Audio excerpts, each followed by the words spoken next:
Quelqu'un m'a demandé ce qui s'est passé avant que le roi Béhanzin n'aille en Martinique. Voici l'histoire. On dit que le roi Béhanzin était monté au trône le 6 janvier 1890. Le même jour, il enferma tous les Français qui étaient dans le pays, puisqu'il avait peur que ces gens viennent encore les esclavagiser. Parmi les gens emprisonnés, il y avait même un prêtre très célèbre, Alexandre d'Orgères. L'histoire dit que la France a envoyé toute une troupe, avec à sa tête Jean-Marie Bagnol, le gouverneur, et Thérion, le général. L'histoire dit qu'en intervalle de 3 mois, Abomey a été attaqué 17 fois. Et 17 fois, ils ont échoué. Alors le roi Béhanzin, après avoir gagné le combat 17 fois, a fermé toutes les frontières. La France devra signer le contrat maintenant pour verser 20 000 francs CFA au Bénin chaque année. Ensuite, il décida d'aller parler à celui-là qui envoie si tant de gens chez lui. On lui a fait signer une lettre, mais en fait, la lettre disait qu'il s'était rendu. L'histoire dit qu'il avait pris 3 mois pour préparer son départ. 3 choses se sont passées le jour où il embarquait. Non seulement il avait fait un beau discours de revoir qui plus tard sera appelé le discours d'adieu, puisqu'il n'est jamais revenu. Mais aussi 3 choses se sont passées. Dans cette vidéo, je vais vous expliquer peut-être 2. La première chose qui s'est passée est ceci. Un militaire français était resté assis, ne voulait pas se lever, ne voulait pas faire le salut militaire pour le roi Béhanzin.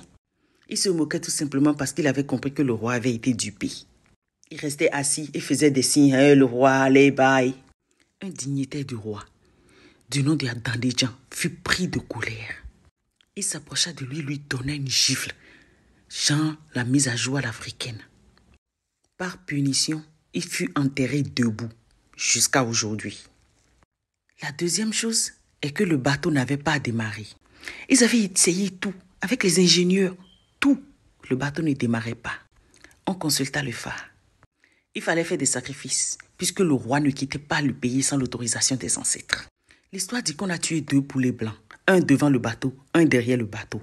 Et tous ont fait allégeance au roi. Quand je dis tous, je dis même le général Dodds. Et comme TikTok me donne un peu de temps, je vous explique la 3e chose qui s'est passée. On dit qu'ils ont fait la fête, ils ont dû attendre pour qu'ils disent au revoir à tout le monde. Ensuite, il est embarqué avec son interprète, ses femmes, ses 4 femmes et ses enfants, et Waïlo et tout ça. On dit le lendemain, quand ils étaient sur la mer, une journée après embarquement, ils étaient en pleine mer quand le roi Béhanzin a disparu. On a fouillé partout, du mât jusqu'au safran. Il était introuvable. Nowhere to be found. Et quand on est sorti, on l'a vu marcher sur l'eau en venant. Ça, c'est la version de lui-même, le colon. Ils ont dit que tous se sont mis à genoux et ont fait allégeance au roi. Et quand je dis tous, le général Dodds y compris. Cher colon, si tu ne connais pas mon histoire, ne la touche pas. Un blanchiment culturel raconte aujourd'hui que le roi Béhanzin a même vendu des esclaves. Ça s'appelle terrorisme culturel. L'histoire dit que le général Dodds, après la conférence de Berlin, 4 ans après la conférence de Berlin, a envahi le Bénin avec toute son armée. Mais il fut surpris de voir 20 000 hommes en face de lui, dont 4 000 à ma zone de Dahomey. De pertes lourdes furent enregistrées, aussi bien du côté de la France que du Dahomey. Le roi Béhanzin passa alors à la négociation. Il lui dit, général Dodds, écoute, tu es trop petit pour me parler. C'est qui ton chef? Qui t'a envoyé? C'est le président Sadi Kano, répondit-il. Eh bien, je veux lui parler. Et n'oublie pas de lui dire que lui, je lui donne 3 mois. Il va me sentir. Et 3 mois plus tard, l'histoire dit que le président Sadi Kano fut assassiné. Il mourut. L'histoire dit que Béhanzin prit le nom plus tard de Kondo le requin. Et qu'il a pris le temps d'organiser tout son départ. Il a pris 4 de ses femmes. L'une d'entre elles, c'était Etsiomi ou encore Philo Toté. Et il partit aussi avec 4 de ses enfants. Wanyilo était parmi eux et lui, on le connaît bien. Il partit aussi avec son secrétaire Adandéjan, son interprète et sa femme. On choisit alors l'île aux fleurs pour l'accueillir. L'île aux fleurs, vous connaissez très bien cet endroit, c'est la belle Martinique. L'histoire dit qu'il s'amusait très bien en Martinique, qu'il avait des invitations des hauts dignitaires, des hauts cadres, des gouverneurs. Moracini, lui, on le connaît bien, c'était le président de la Martinique.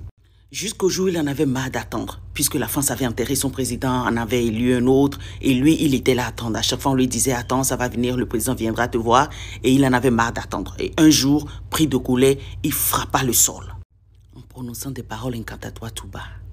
L'histoire dit qu'il y eut 300 morts dans l'armée française. Des maisons détruites, toute la terre a tremblé. Tout le monde prit peur, aussi bien du côté de la Martinique que du côté de la France. L'histoire dit que le séisme en Martinique en 1906 fut un grand séisme d'intensité 7, s'il vous plaît. C'était en décembre, il fut déporté à Blida et finit par mourir, puisqu'il était très faible. Et son fils continua la lutte. Plus de 20 ans plus tard, il retourna son corps au Bénin, où il fut accueilli en roi et fut enterré selon les rites et les cultures ancestrales du Bénin. Alors mon cher colonisateur, s'il te plaît, arrête de raconter mon histoire à ma place. L'histoire dit que beaucoup de gens étaient éblouis par la beauté culturelle, les chants et danses, les poèmes, les rires du roi Béhanzin.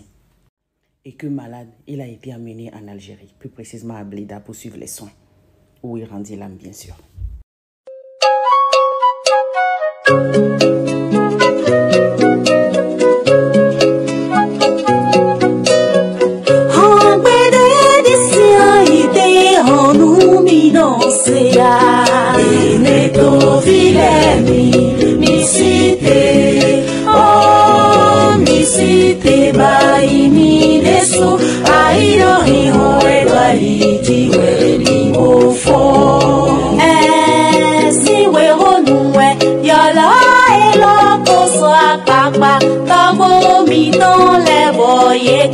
Airo,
vivu, vivu, toele.